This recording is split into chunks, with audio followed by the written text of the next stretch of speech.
Surah Al-Imran, verse number 43. A'udhu billahi minash shaitanir rajim.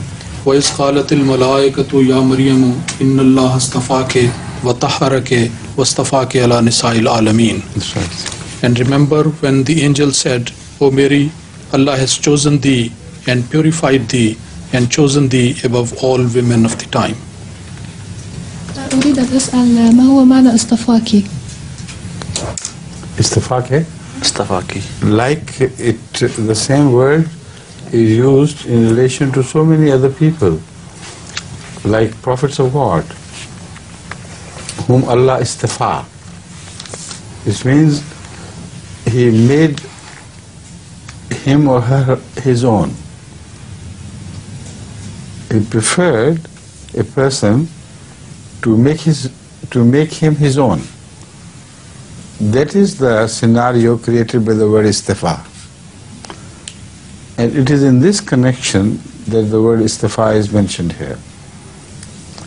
But I thought you would ask the question slightly different from what you have. I thought you would inquire about Al-Alameen. Is Mary the most excellent in all the world, of all the people? What about Hazrat Fatima Raziyallahu Ta'ala Anha?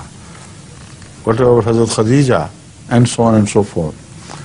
So I thought this is a question you were going to ask. And you took me completely in a different direction. She wanted to ask this question. But She asked presently, she asked you. Yes, I could. I'm going to ask now. Answer this much, translate this much, then we'll come to the question later. See, when you speak about Alameen, it has to be determined in relation to which people and which time you are speaking about Al-Alameen. And in fact, what is the meaning of Al-Alameen anyway? According to the Arabic grammatic rules, Al-Alim is the one who knows. And Al-Alam is the thing any alim knows. So from the vantage point of Al-Alim, Al-Alam can become smaller or bigger. An amoeba is also an alim. A small worm is also an alim. But what he knows is so small surrounding him that his alam, which his knowledge creates, is so small, so insignificant. So also the flying birds are alim. They see things far beyond the people, the animals which walk on the ground see. But yet their alim is limited. They don't see beyond, say, maximum 50 miles or more or less. So that's about the breadth of their vision. So their alam becomes very small in relation to what they see. But the human alam went on expanding. At the time of Israel, Bani Israel, their alam was only limited to the areas, geographical boundaries of their knowledge, no more. Wherever the Israelites existed, the world they had seen physically and heard about, that was all their alam.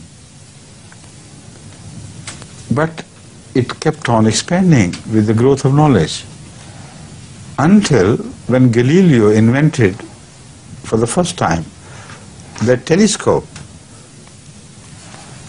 That telescope, according to Galileo himself, increased the alam for the people, for mankind, by 100 times, at least. The world of stars and heavenly bodies seen by naked eyes was too small as compared to what Galileo saw through his telescope. So the alam began to expand with the invention of Galileo. And it was no longer the same alam as was known to the children of Israel. During the age of Hazrat Muhammad Rasulullah sallallahu alaihi wasallam, as the Quran had predicted, half the rest of the world was discovered, which was completely unknown to the people of Israel. So their alam was so small. It did not even cover India and China and Japan and many other parts of the known world. So you must first of all understand what alam means. Al-alam is something which somebody knows. Alameen, with reference to the point of God, is all the creation, in every respect, in breadth, in depth. Everything which exists is the alam of God. From the amoeba's point of view, the alam is just a small little filth, that's all. From the point of view of Galileo, it was 100 times greater than the man could see. From the point of view of modern telescopes, electronic telescopes, the alam has extended to 20 billion light years. So how can you translate the word alam exactly in the same context? And the proof that it does not mean that Hazrat Maryam was given superiority over all the women of the earth, even the earth which was not known. All the women of the ages yet to come. Because the Holy Quran speaks of the same Alameen in a different context altogether. Right?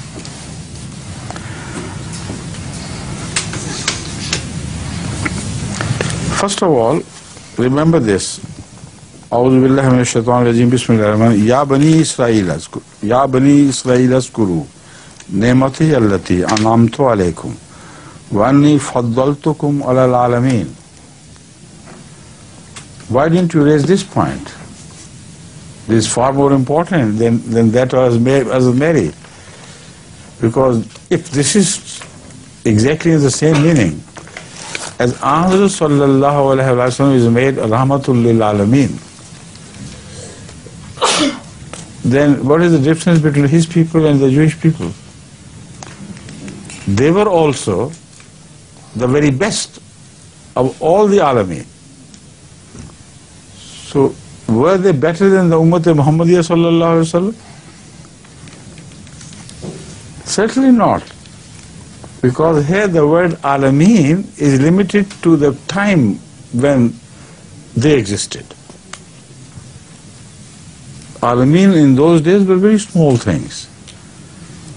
During the age of Hazrat Muhammad Rasulullah sallallahu alaihi wasallam, the word Alameen has got extended to the limits which are mentioned in the Holy Quran. Illa bi Sultan, which I have already mentioned.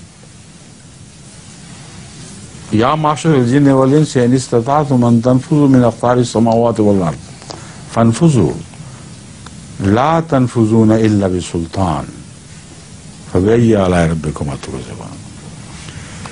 So with the help of argument, powerful logic, the Alameen known to man in the age of Muhammad sallallahu alaihi wasallam were predicted by the Quran to extend to the very limit of the universe. So a prophet who is the prophet of this Alameen is far beyond the status of a prophet who is the prophet of the Alameen of Israel. The same goes with Mary. She was best, of course, of the women of Israel and their alam. Hazrat Fatima is Sayyida with reference to the hereafter. Sayyida to all the women who would be gathered there. So the difference is immense. I hope you understand this point. when it is translated tribute. Now, what I said about the relationship between alim and alam is clearly supported by an Arabic saying. It says, "Mautul alime, mautul alam." Evidently, it's exactly the same thing. It does not mean that when a great learned scholar dies, the whole world dies with him. It means the world of his knowledge is a great world. So when the alim dies, the alim dies. His alim dies with him. Right? So the Israelites' ilm was limited, and their alims were limited, and their alim was also limited. But the alim of Muhammad Sallallahu Alaihi Wasallam's age is far more vaster, beyond all comparison. Right?